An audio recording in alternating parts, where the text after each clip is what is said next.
हरियाणा केंद्रीय विश्वविद्यालय central university of Haryana जो हरियाणा के महेंद्रगढ़ डिस्ट्रिक्ट में है, यहाँ पे 2-3 साल तो कहेंगे, 3 साल तो कहेंगे नहीं, शायद 2 साल पहले भी एक रिक्रूटमेंट आई थी, ट्रांसलेटर की भी, हिंदी ऑफिसर की भी।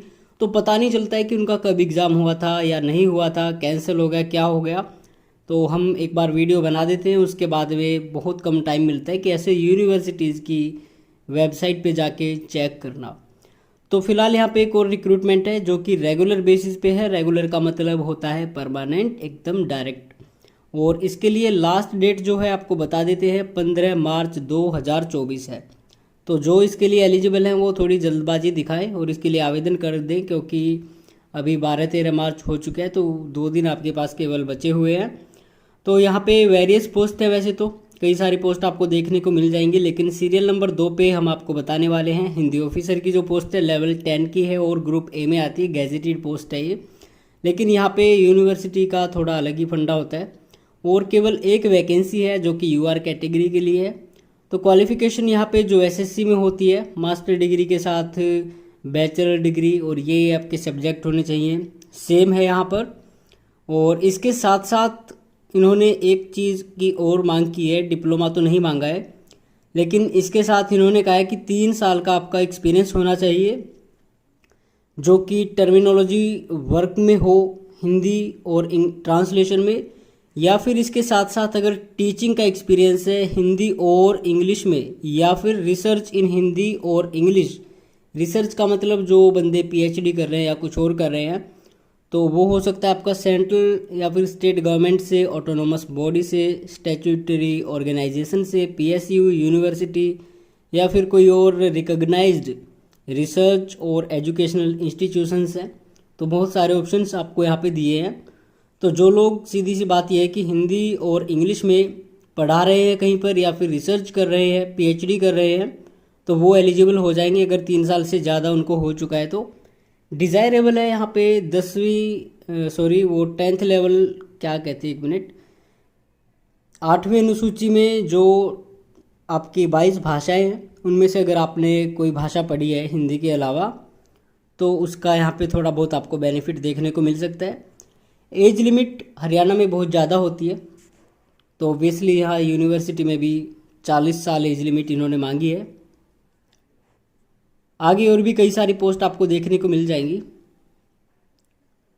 और अब यहाँ पे कहते हैं आपकी जो क्वालिफिकेशन है, जो एक्सपीरियंस कर रहे हैं बंदे, जो रिसर्च कर रहे हैं, पढ़ा रहे हैं कहीं पे, तो क्लोजिंग डेट ऑफ एप्लीकेशन के अनुसार उनकी जो मांगी जाएगी, मतलब 15 मार्च 2024 तक आपकी जो रिसर्च चल रही है, जो आपकी एज है, जो भी कुछ है, वो काउंट होगा, तब तक आपके 3 साल हो जाने चाहिए।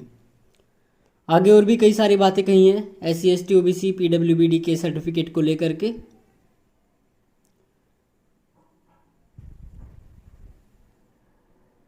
इसके बाद नंबर 14 पे कहते हैं रिटन टेस्ट होगा या स्किल टेस्ट होगा या इंटरव्यू होगा, जो भी होगा, central university of Haryana cadre recruitment non teaching and other academic post rules 2018 के अंतर्गत ही किया जाएगा।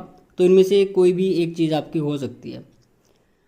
और आगे फिर कहते हैं सिलेक्टेड कैंडिडेट्स को मेडिकल फिटनेस, चलो ये तो सभी को पता होता है, और भी कई सारी बातें इन्होंने यहाँ पे बताई हुई है।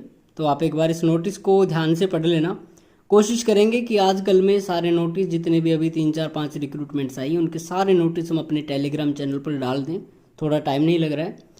फीस की बात करें तो जनरल OBC और EWS मेल के लिए यहाँ पे 800 रुपये है, बाकी विमेन SC ST PWBD के लिए नील है, मतलब कोई फीस नहीं है। अगर आपको एक से ज़्यादा पोस्ट के लिए आवेदन करना है तो अलग अलग आपको अप्लाई करना होगा। तो ये चीज़ें हैं। हाँ, ये देखिए 36 पे कहते हैं candidates who have applied against earlier advertisement 2022। हमने आपको बताया था 5/11/2022 का नोटिस, तो 2022 में आई थी ये रिक्रूटमेंट, याद है मुझे। तो कहते हैं कि उनको भी दोबारा अप्लाई करने की ज़रूरत है, और उनकी जो फ़ीस है वो रिफ़ंड कर दी जाएगी, और अपनी एप्लीकेशन ID और फीस जो आपने पे की थी उसका ट्रांजैक्शन नंबर वगैरह, उसकी स्लिप है जो help@cuh.ac.in पर आप इनको भेज दें। बाकी जिन्होंने अप्लाई नहीं किया है वो फिर से एक बार, फिर से क्या, वो तो पहली बार ही आवेदन कर रहे हैं, तो वो अपना देख लें। बाकी यही होता है इन यूनिवर्सिटीज़ में, यही दिक्कत होती है पता नहीं कब का कब कराते हैं, रिक्रूटमेंट अपने अनुसार चलते हैं। तो खैर अगर आप इसके लायक हो तो अप्लाई तो कर देना चाहिए आपको, एक बार ट्राई ज़रूर करनी चाहिए। और लेवल 10 की पोस्ट है, कोई छोटी मोटी पोस्ट नहीं है। और अच्छी बात यह कि अगर आप हरियाणा के नज़दीक हरियाणा में काम करना चाहते हो तो यूनिवर्सिटी में आपको परमानेंटली ये पोस्ट मिल रही है।